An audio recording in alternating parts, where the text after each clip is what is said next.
Okay, so as I like to say with these things, as long as everything is working the way that it should be working, we are now live. So hello and welcome to everyone who is watching the Written in Melanin channel, wherever this day may have found you. I'm so glad that you are here. Today is Tuesday, which means it is Melanin Chat Day, and I am so excited because I am here with the one, the only, the amazing, the incomparable Audra Russell, and we are here to bring some melanin to your pages, and it's Melanin Chat Day. I'm so excited, you guys. So, shout out to everyone in the chat. So, Ben is here. Miss Woman of Color Reader is here. Hello, good morning. J Monet is here. Hello, good morning. I hope you guys are doing well. Happy Tuesday. I mean, I'm in the chat too. Can you just acknowledge that I'm in the chat? I gave you the most amazing introduction. But I still want to be in. I want in the chat too. Thank you. Y'all see how already. Act up. Got act up. I missed you too, Ben. I've missed this. I missed all y'all. Yes. Yeah. So, that being said, we have a lot to talk about today because the Bookish community at the end of 2023, they got a little feisty. They really tried to outdo each other. And what's so great about this is that Audra has not been keeping up, so we can get her reactions to all of this in real time, and I'm really excited about that.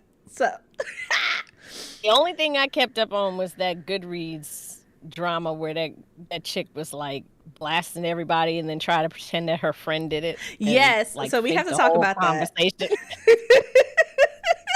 We have to talk about that. No. And we have to talk about copywriting the sun. And I feel like there was one more that we really need to kind of discuss, but I also don't remember what it was off the top of my head. So if y'all are in the chat, the live chat, there's a question, there's a Q&A in there. So if there's anything that you feel like we need to discuss because we missed it during our break, let us know. Let us know. But I mean, you know, I did have a discussion. I did say that drums were better than flats. We could discuss that. We are not bringing that. We are not bringing that to the Melanin Chat because the way I don't need that kind of smoke. I don't even disagree with you. But I'm not trying to have that argument. I know, but again. most of our little community tends to disagree with you and I, Chelsea. I'm just like, what is going on with y'all? Eat what you want to. Flats ain't nothing but little wings, and then you got to pick through the two little bones to get that little bit of meat. What's that? Oh, I mean, I'm not going to argue with you, but before we get into that discussion and get derailed completely, while y'all at the beginning of this video and before we get into this Melanin Spotlight, I'm gonna let y'all know we got merch at the Melanin Library. So get into it. We got hoodies, we got mugs, we got t-shirts, we got a little bit of everything. So get into it. So everything supports the Melanin Library so we can continue doing this, supporting Black authors, doing the whole thing. And y'all are here. So just throwing it out there. There's this really nice jacket too that's all black. And it's just like, it's got support Black authors in the corner, and it's got the Melanin Library logo on the back. I don't have a sample of that yet, but when I tell you it's on the to get list, yeah, that's coming up next. Lutasa, you are here. My voice cracked so hard on that, and I'm so sorry. But welcome. It's snowing. Yes, it snowed here. I went outside and shoveled this morning. Yeah, it snowed all last night and then this morning, but it didn't accumulate a whole lot. It was like an inch maybe on the ground. Not a whole lot. Well, it was very light though. It took me like literally 20 minutes to shovel because it just went shoop with the shovel and it just moved. Okay. So. I am not looking forward to snow. We don't have any here, and I'm hoping it stays that way. But I feel like there's not much luck in that because literally everyone's like, oh, we've got snow. We've got snow. But like, it's freaking AOL in the 90s. You've got mail. You've got snow. Mm-hmm. Like, okay. We got it.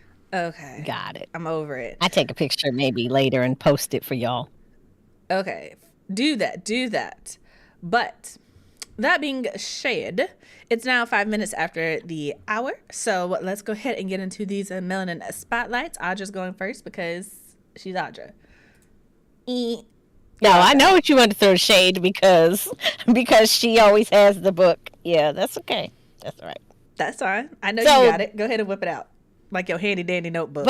I didn't buy this. This author, so the author that's coming on Thursday, she sent me a complimentary copy. But look, she sent a book box. Ooh.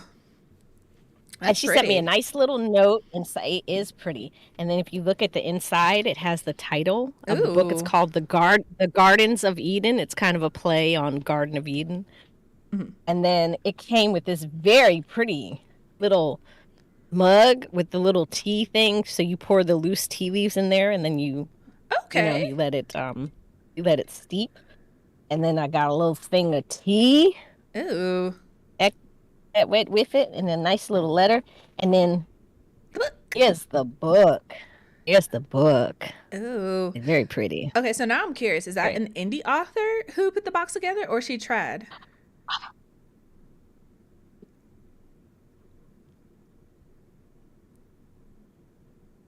I love how that face That's a good question. She's not sure.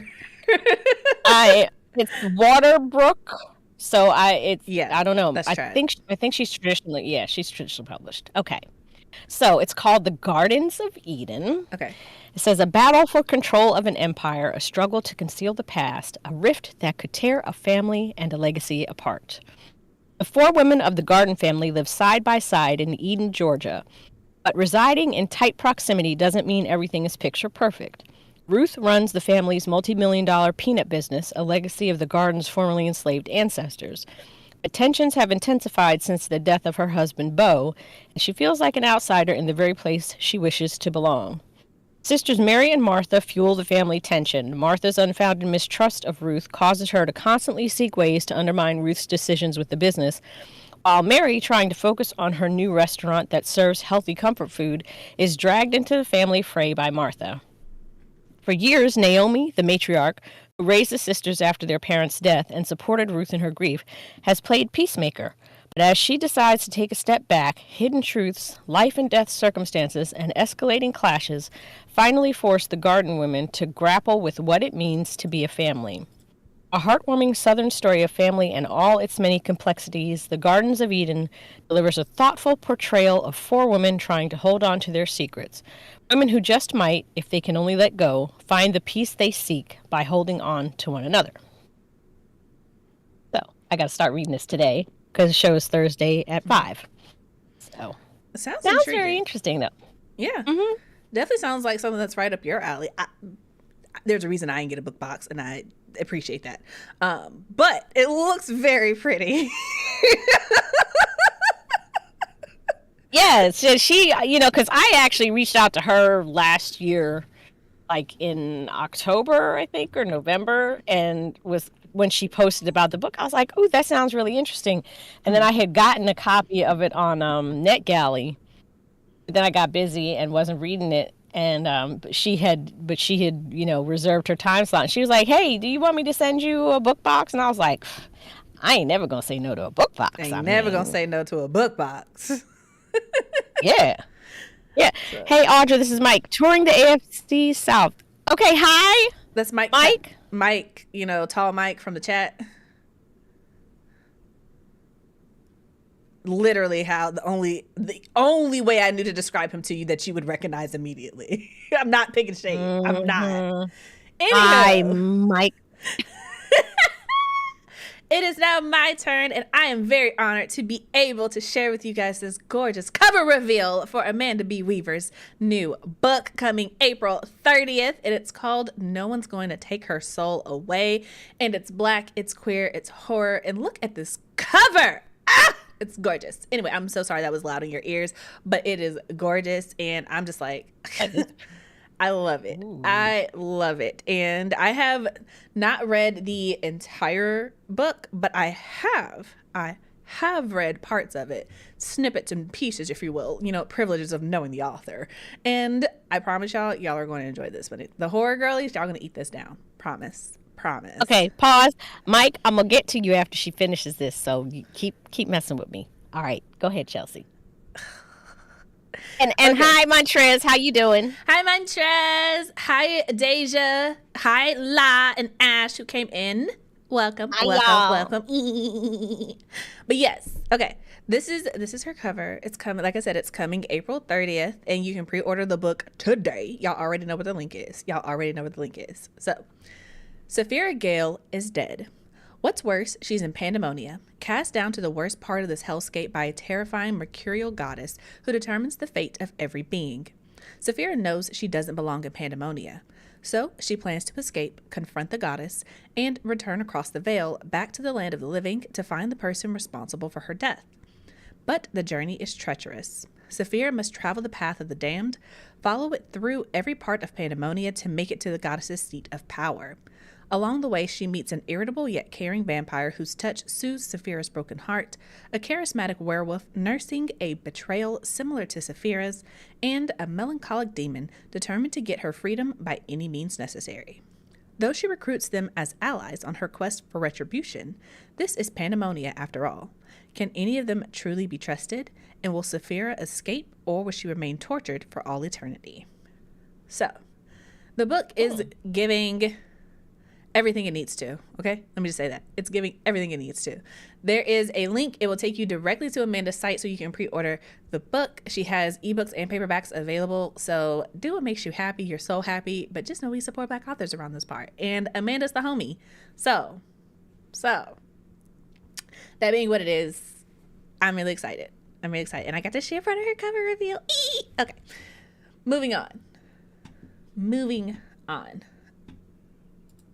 We got things. Miss Mona Color Reader said that she got a box from her too, and that the tea is from a black-owned company called Jaida Che Iador. Jada Shea. Jada Che something. That's how I would say it. Jaida. Jaida. I'm not sure. I'm sorry. If you're listening and I'm butchering your name, I'm really sorry. So. All right. That being said, Mike says, I get Madonna vibes of a demented like a virgin cover. I like it. Oh, Madonna is technically before my era, I think. So cool. Okay, well she's not before mine. Okay. Wow. Thank you very much for calling me old. Y'all see how she is just angry at me for no reason? I just didn't know what the reference was. I'm so sorry. I'm angry at your youth, ma'am. Well, I'm be 30 this year, so I'm getting up there. Yeah. I have to keep remembering, Chelsea's such an old soul. I have to keep remembering that she is literally 1 year older than my oldest child. They have the same birthday, October 14th. And he was born in 95 and she was born in 94. I was. It was a great year. Lion King came out that year. Which is one of his favorite movies. I mean, obviously it's peak Disney. It didn't get any better from there.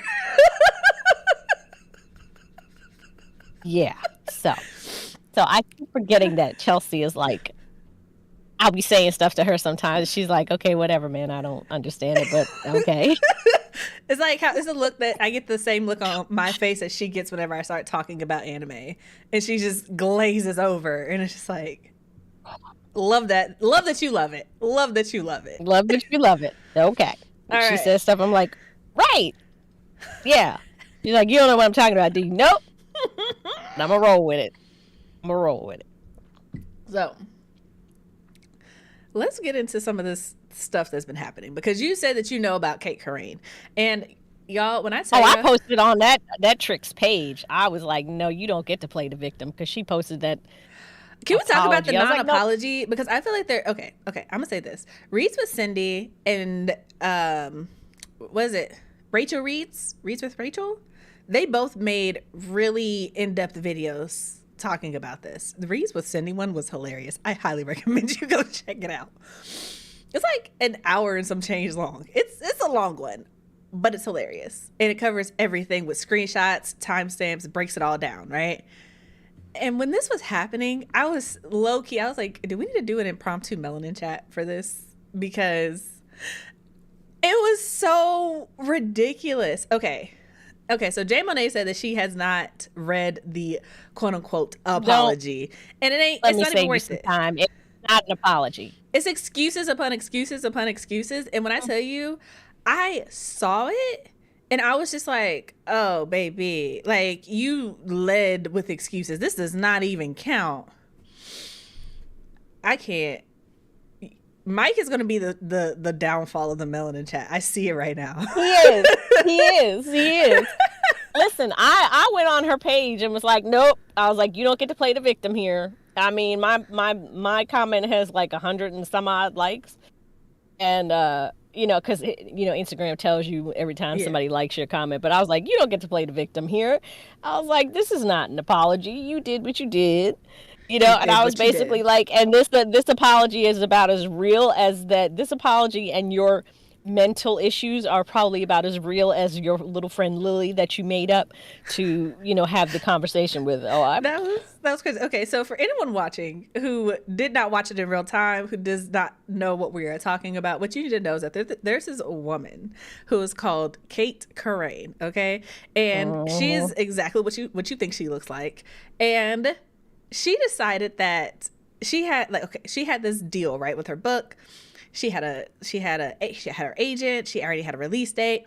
She had everything going for her. She already had secured the bag. All she had to do was sit back and wait for her book to come out.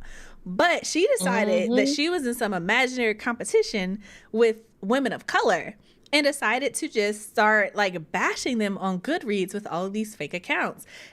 Long story short, the authors found out, they confronted her, and she decided that it wasn't her. It was her friend doing all of this on her behalf, and she already confronted her about it. And then it's like this terrible Photoshop job of this conversation back and forth. And people are like, how are you responding yesterday? That doesn't make any sense to a conversation you're having right now. That doesn't make any sense.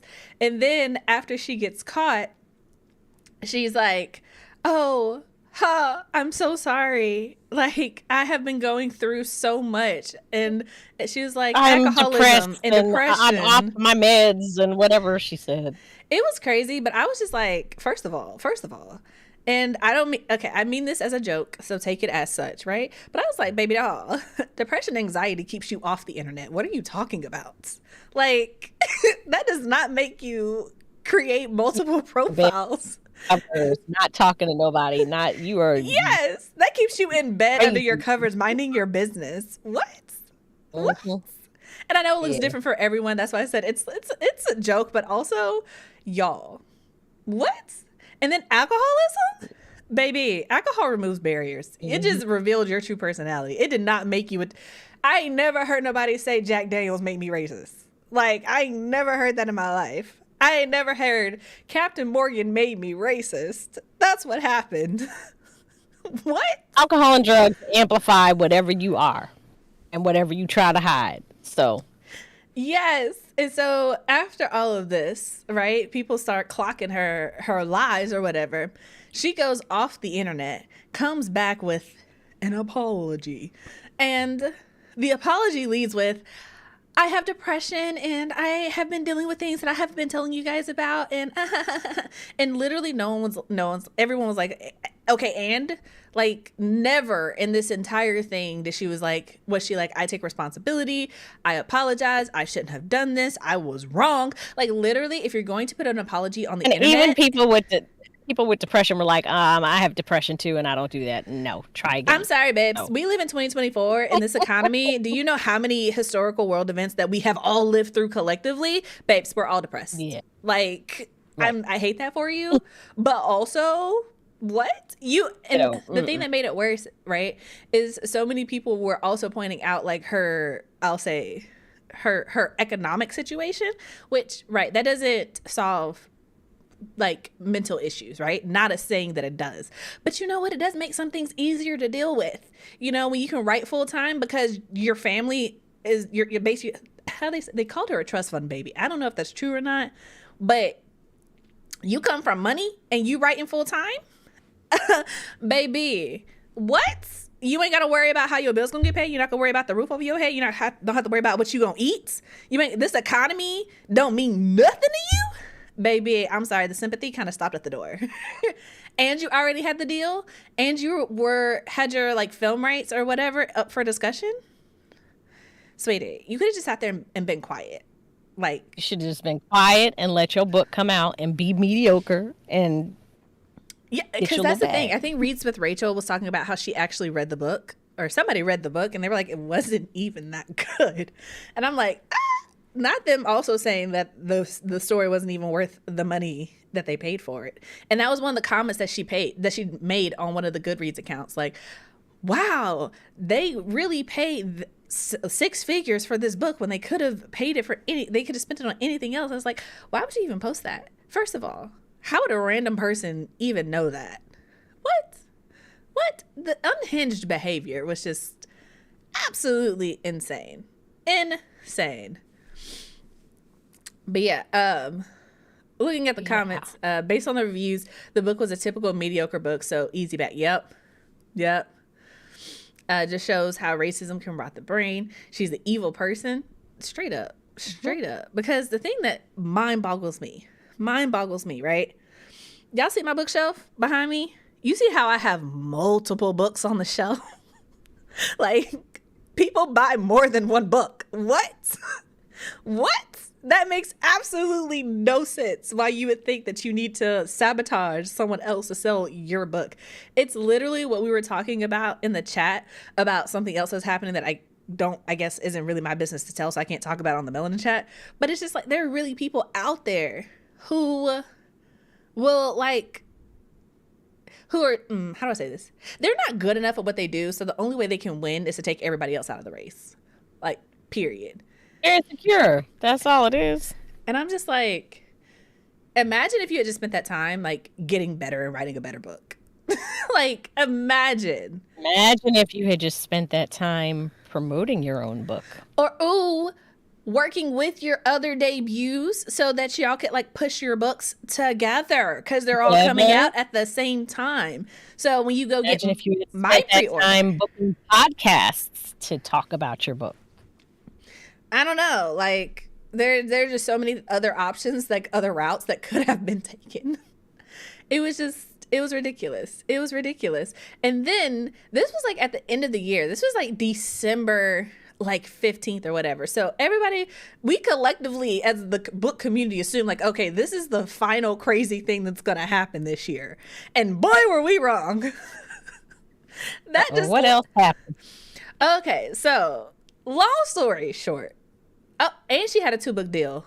Oh, and basically, long story short, her publisher dropped her. They dropped her books, they dropped the film, everything. Like, they're like, nah, we're not doing this anymore.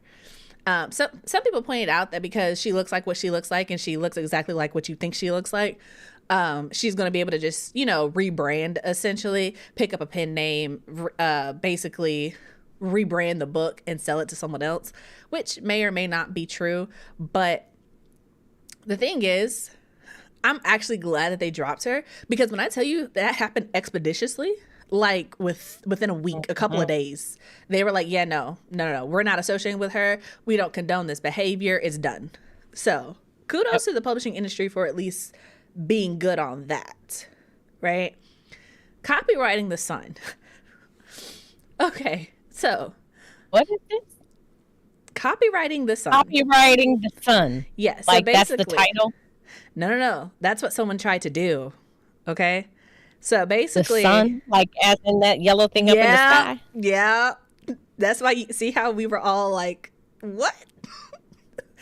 Basically, a Black woman was promoting her book because I guess she has an agent and her book is being picked up for publishing, yada, yada, yada. She's sharing it as people do. She's got her little mood board. She's talking about how she's Nigerian and in their culture, people have, she's reimagining something from Nigerian culture, and her main character has sun powers. That's really all you need to know. Her main character is a Black woman with sun powers. And here comes this random woman on the internet who looks exactly like what you think she looks like, who's like, hey, I've DM'd you. You're infringing upon my work. Like, you stole my work. And of course, this Black woman is just like, she's insane. Ignored it. And then this woman who looks exactly like what you think she looks like was like, oh, she's going to start posting it on Twitter, talking about I have to get in touch with my lawyers, and this is so hurtful because someone is stealing my work, and yada, yada, yada, yada, yada. And we were like, oh, wait, what? What? And so she's going down this rabbit hole, and essentially she's like, the black woman stole it because her character, she wrote a black woman with some powers in an unpublished book that made an appearance in an email newsletter like 5 years ago. And she was like, oh yeah, she stole it. That's my work. She's copying me. And then she was like, when people obviously started trolling her for obvious reasons, because you can't copyright the freaking sun. You can't copyright an idea, right?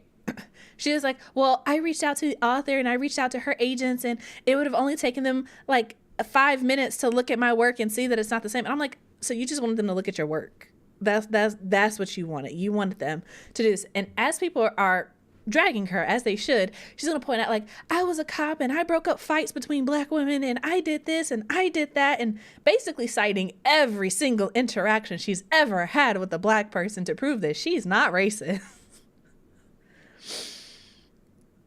It was crazy. It was wild.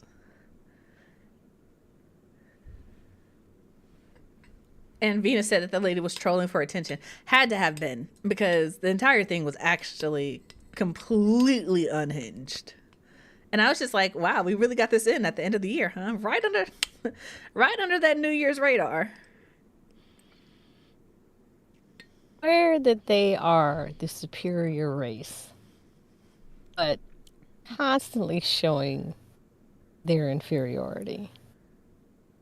And then trying to blame their inferiority and their racism on other people.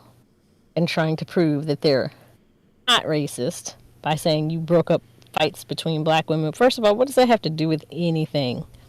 You're a cop. That's your job. I'm sure you broke up fights between white people, too.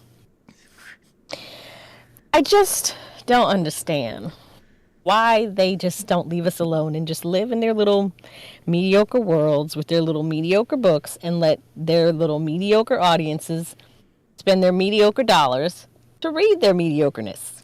Well, because and let us. I am under the impression, right, with everything that I have seen lately, and by lately I mean like literally in the last week, it's just like, it is almost, not even almost, it's frightening how badly some people are just afraid of not being the best, but also simultaneously just don't want to try harder. That is just absolutely baffling to me. Like, imagine having all of this control over yourself, your body, your actions, and deciding that someone else is the problem. Like, that is absolutely insane to me. Like, if you're mediocre, no one's mad at you for being mediocre, but you can't be mediocre and then be mad at somebody else for being great. That's like being mad because Kobe was in the gym practicing and getting up at like 4 a.m. to go practice, and then you were still asleep at 7 o'clock. Like, what? You could have just gotten up, bruh. Like, you could have just gone to the gym when he asked you to go. You could have just been better. You could have at least tried to be better. Like, why are you being mad at somebody else? Like, that is the most childish thing that you can do. Because, like, if you were watching a kindergarten class and you saw somebody kick over somebody else's blocks because they were taller, you'd be like, oh, that kid is trifling. And you'd be mad at the kid who knocked over the blocks. But why y'all steady doing that as adults? That's weird. That's very weird.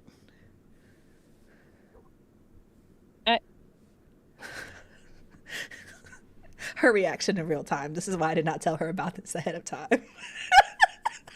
I don't understand it. Yeah. What?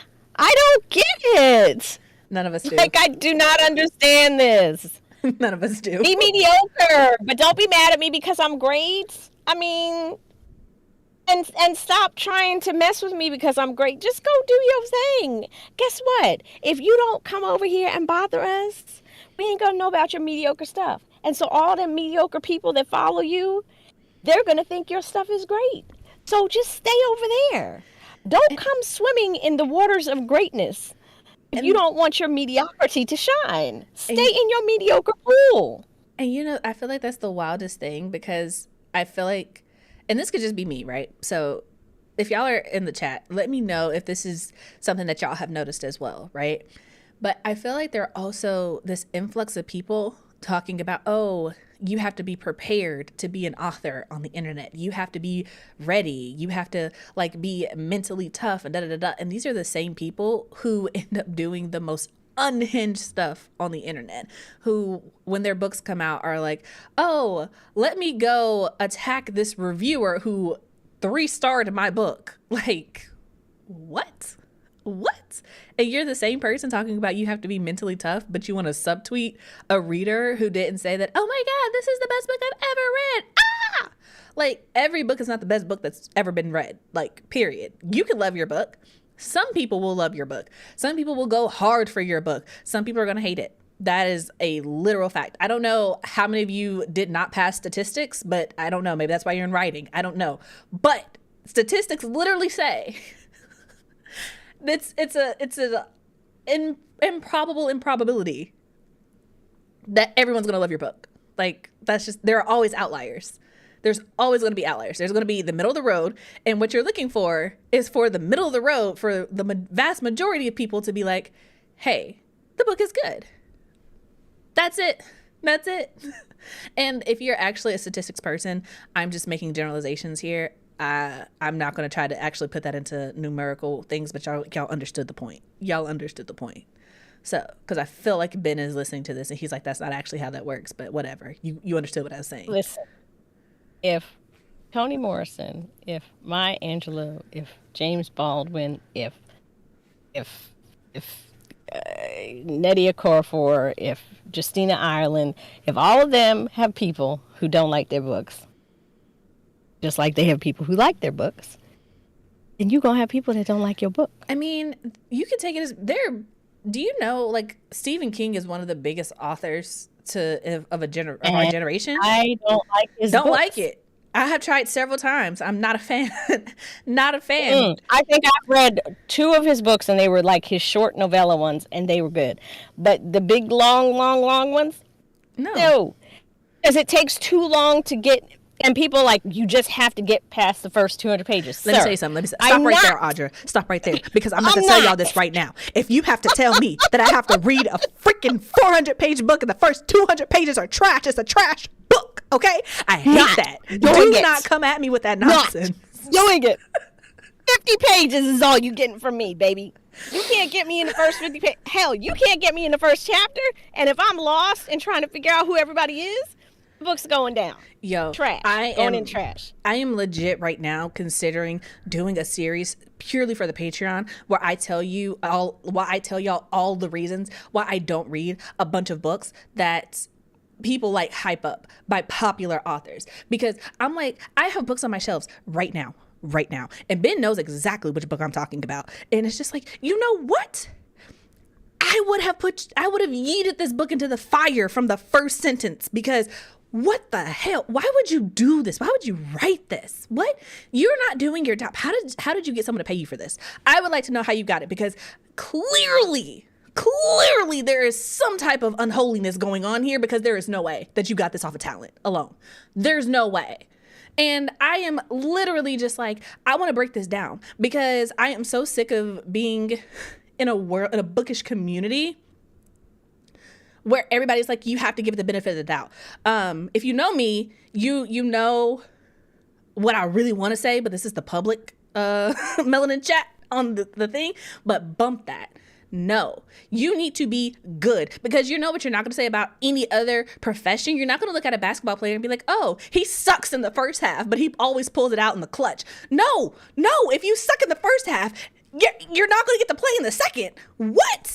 When I was doing all of my studying for 3 years straight, and tearing apart that first, that getting people, doing research on how do you pull people into your book.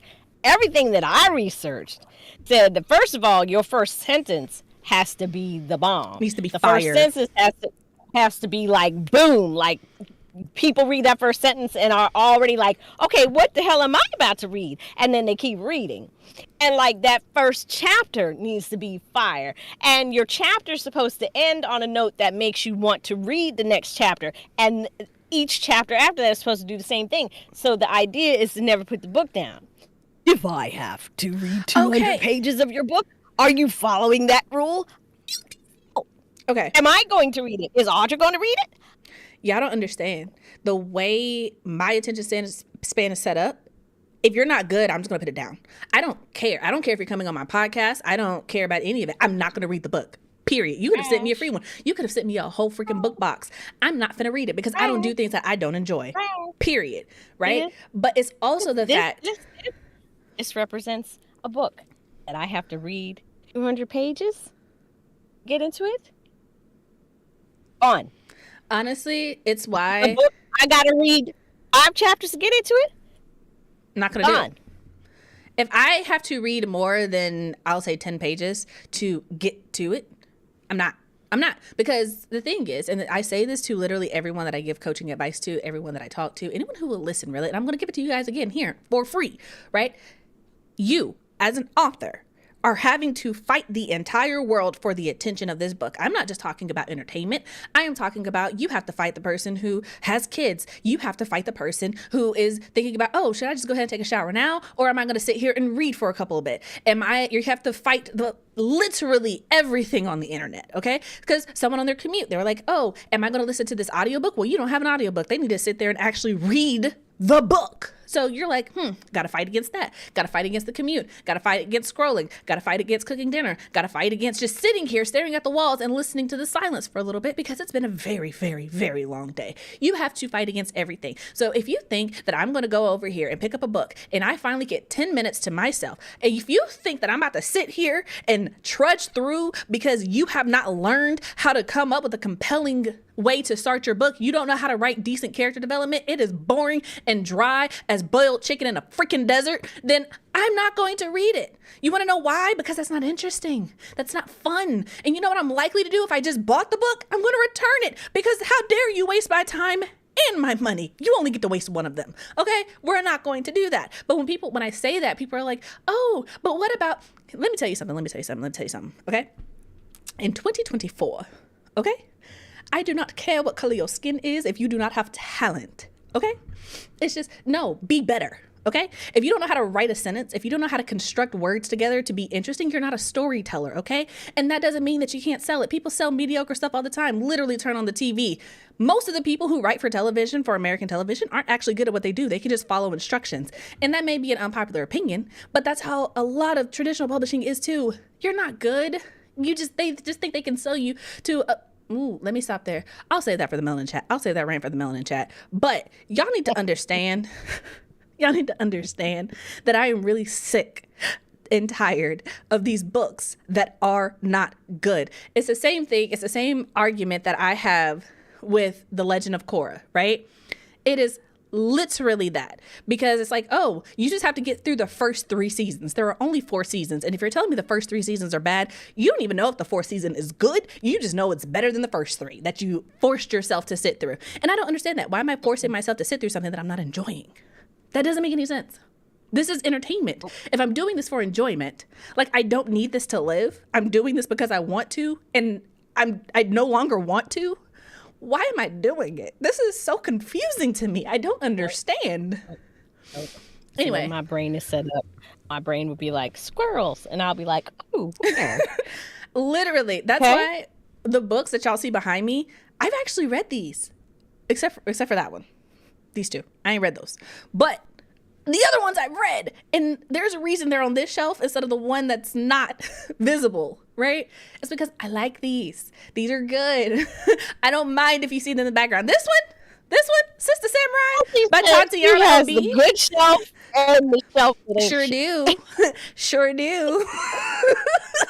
If you're on this shelf, your book is good. I appreciate it. I enjoyed it. I don't mind people looking behind me and judging my taste in books off of this. But if you are writing garbage, Oh, baby, you gotta go. You're in the other room. You're not even in the recording area.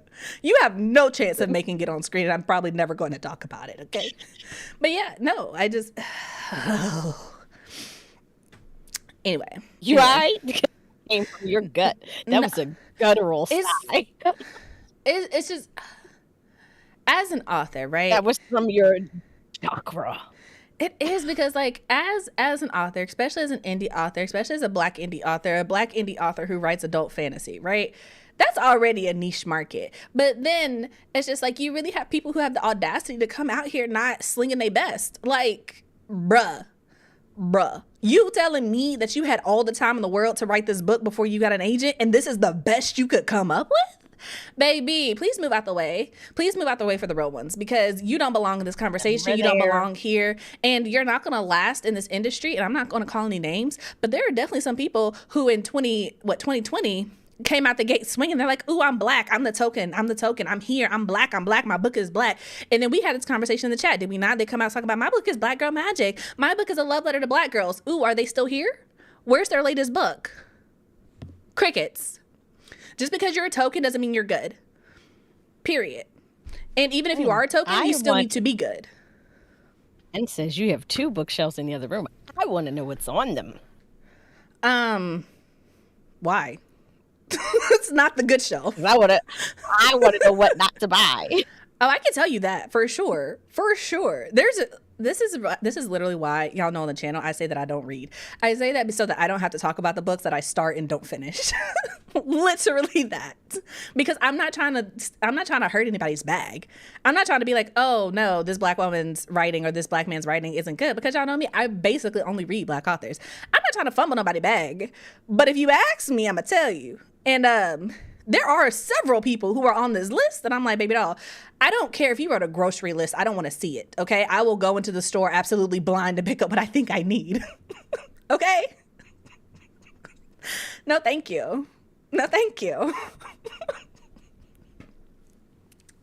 I can't. And here's the thing, right? El Penelope, first of all, talking about the monsters we defy, right? El Penelope is the GOAT. She can write anything, right? Auto buy. But Vina also said that your first book should be one of your strongest because you didn't have to write it on a deadline.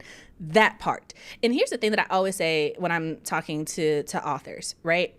When I'm giving my mentoring, coaching, whatever you want to call it, my guidance, fantasy author guidance counselor, right? Whatever.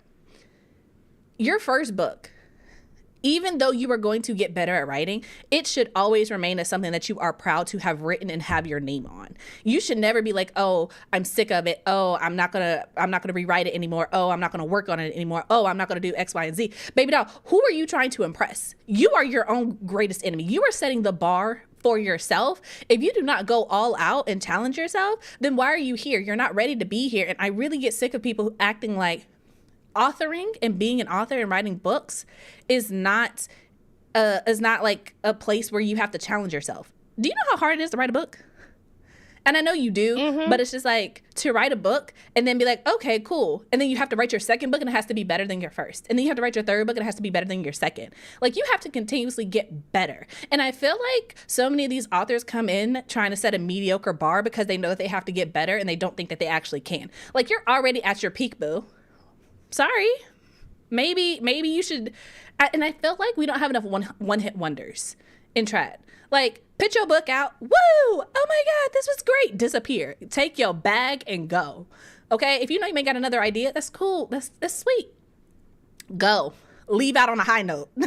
Do not wait until you crash and burn and people hate everything that you've written since then to be like, yeah, now I'm gonna head out. Right. I get passionate about this, y'all. I just want good books. I want better books. And I want everyone to be held to a higher standard, because there's also this idea where it's just like Black authors will be like, oh, let me be mediocre. No, demand better from literally everyone else.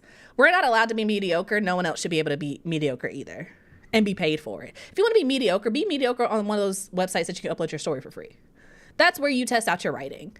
That's where you figure out the craft. That's where you figure out how you want to write, what you want to write. Like, everybody writes for free at some point in your career. Do that before you try to get into it, because one of the things that I kind of really just kind of dislike is when people are like, oh, the first thing that I ever wrote was published. Do you know what you're doing? Can you do it again? Anyway, I feel like I've said some very unpopular things here, so I'm going to leave it at that. I wrote 4 books before I wrote Bloodland, and I still want to redo Bloodland. But I wrote 4 books before I wrote Bloodland that I just wrote just to practice. That will never see the light of day, ever. Mm-hmm. Let's see here. So, looking at the comments, I do have 2 other bookshelves. One of them, I will say this. One of them is just like books that I grew up with, that they are not Black authors, but they're things that shaped me into the writer that I am today, that I kind of keep, because it's just like, oh, I remember this. And there's this one book, The Misadventures of Jackie Faber. I don't even remember what happened in that series, but I've got like 5 of those books, and I just remember reading it and being like, oh, this is fun, because it was just an adventure. Like, there's very little romance. It was just an adventure. And I remember that it had this one line in one of the books. I don't remember which one it was. And it was just like, I'd rather be hanged for a wolf than for a sheep, right? And the whole idea behind it was just like, if I'm be hanged left or right, if I'm be in trouble left or right, I'm be in trouble. I'm be guilty and in trouble, and not innocent and in trouble. You know, it's like, I'm gonna do the thing. If I'm be accused, I'm gonna do the thing left or right. And I was like, that just changed my whole mindset about life. I don't know. It's probably why I'm a menace sometimes. It's like, oh, well, if you're gonna say I did it, yep, I did that. For sure did that. Say it with your whole chest. So that's on one of the shows. I have a lot of Sarah Dessen books because I went through my romance girly phase. And that was the first series that got me like, oh, these characters kind of like cross over. This is fun. This is fun. A lot of John Green. I have Judy Blume. I have Judy Blume's books because when I was growing up, I read Are You There, Goddess Me Margaret so many times it's ridiculous, and Blubber, and like her books are what like I liked to read before her, but her books were like, oh, I want more of this. Like, those are the books that made me really fall in love with reading. So I have her books on my shelf, and she's also from Jersey, so I mean, I'm not going to lie. I have the Twilight books on my shelf because I was a Twihard when I was a teenager. Won't buy them again. It was my daughter. So I had the third My daughter book. finally gave hers away. She was like, I don't even, she was like, I don't even know why I like these when I did. I was obsessed with Jacob. Not even going to lie. Like, book Jacob. My daughter. I was obsessed. Because I was so mad at Bella. I was like, how dare. I was like, you have this fine werewolf who is he just wants you. And you gonna go for this pale, dusty. You and my daughter. Oh my God. Anyway. And I think the other really like formative book that I have is the Ugly series by Scott Westerfield. It was Uglies, Pretties, Specials.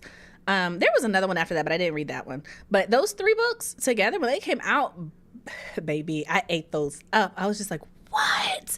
Tally! They did what now? When I tell you that was my whole introduction to like dystopian and like everything is not as it seems, and just like, a completely other world, because everything that I had read prior to that was like based in some kind of reality, some kind of fiction. But like the Ugly series was the first thing that I really read that was pure, just like dystopian, straight out of someone's mind, with the technology and everything. It was just that is one of the reasons why I write fantasy. And then the other shelf, the good shelf, the black shelf, has all the stuff that has like shaped me as an adult. So yeah. I like the Uglies. The Uglies was great. Books cost me. Okay, this is why me and Vina, I vibe with her. Because she said something, and if I say nothing else on this, I want y'all to hear what she said in the comments. Books cost way too much to be mediocre. And let me say that again. Books cost way too much to be mediocre. Huh?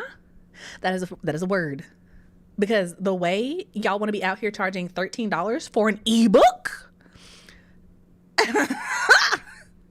Is that for an ebook?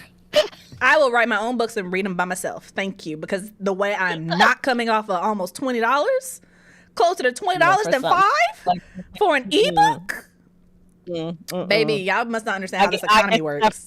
I get stuff through my Kindle Unlimited, and if I buy an ebook, you can believe I've never paid more than $3.99 for it.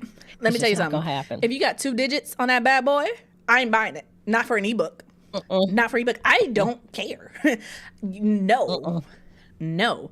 And physical books, baby, these prices are getting up there. If it is more than like $30, I'm not buying it. I don't need to read it that bad. There's nothing you can put in that book that you can make me want to read for $30. No. No. No. It's not signed. I ain't getting no artwork. I ain't getting no map. The cover is not going to unwrap to show me something pretty. I ain't going to be able to put a poster on my damn wall. Y'all are funny. Hee hee. Ha ha. Woo. Stand-up comedy special. See it coming in your future because ain't no way. Ain't no way. Oh, y'all. Anyway. It's just, I need people to be better. Be realistic. And also, I'm going to say this too. And this could be also unpopular opinion. But if you need to hear it, you need to hear it. And if you don't, you can feel free to ignore it. But if I see another book written by one of us where it features one of them, I'm blacklisting that author.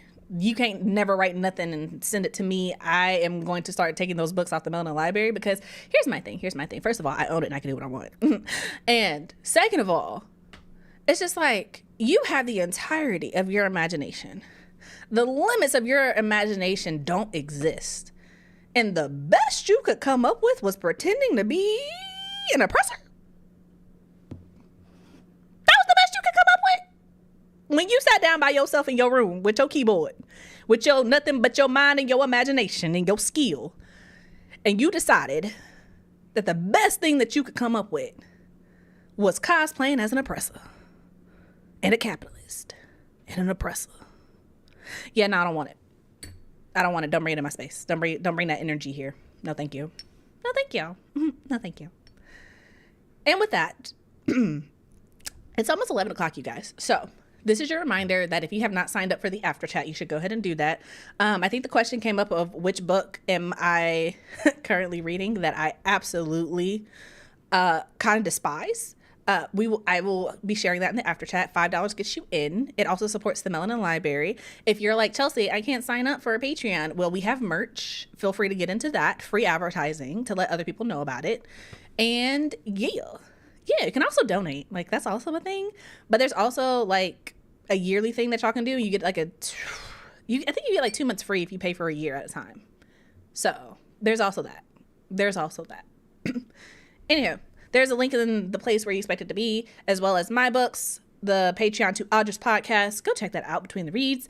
And if you haven't already, go ahead and tap the like button because it does not bite. And if it does, let me know and I'll file a formal complaint to YouTube myself for you. Okay? Subscribe, turn on the notifications, all that good stuff. And thank you guys for coming to hang out with us on the Melanin Chat. We will be back every other Tuesday unless something changes. So if you want to know when those changes happen, I also suggest that you sign up for the Patreon because that's where I'm going to be posting it. So, yeah. A couple of comments before we leave. Let's see. Receipt would have been kept and a return would be made if necessary. Absolutely. There's 2 Black authors I refuse to read because they write white mystery series. Ooh. And their reasoning for doing so pissed me off. Ain't no good reason you can get for that. So I understand. I just don't understand why they write non-Black characters as main characters when they are Black. Just why? Your confusion is mine. It's genuine. I can't write nobody white. I ain't ever lived it. I can't even fathom the level of entitlement and privilege. Real. And Ben just dropped the link to the shop, so get into it. Audra, do you have any closing remarks? I'm so sick of her. Anyway, we're going to be in the Discord, you guys. Y'all know how this works. If you are new and signing up, when you sign up, you will get an invite to the Discord. Just make sure you pop over because that is where we record the after chat. Thank you guys so much for being here. And until next time, you guys. Oh, yeah, my show, I'm starting to record again this week. So Thursday is a show. It'll drop Tuesday. I love how she waited until I was doing the outro to like interject. I'm sorry. I love her. Love it. Aren't you glad that we're back? Interjection. Schoolhouse Rock. I am sick. Okay, that's it, you guys. And until next time, I hope your days are lovely and your books are interesting.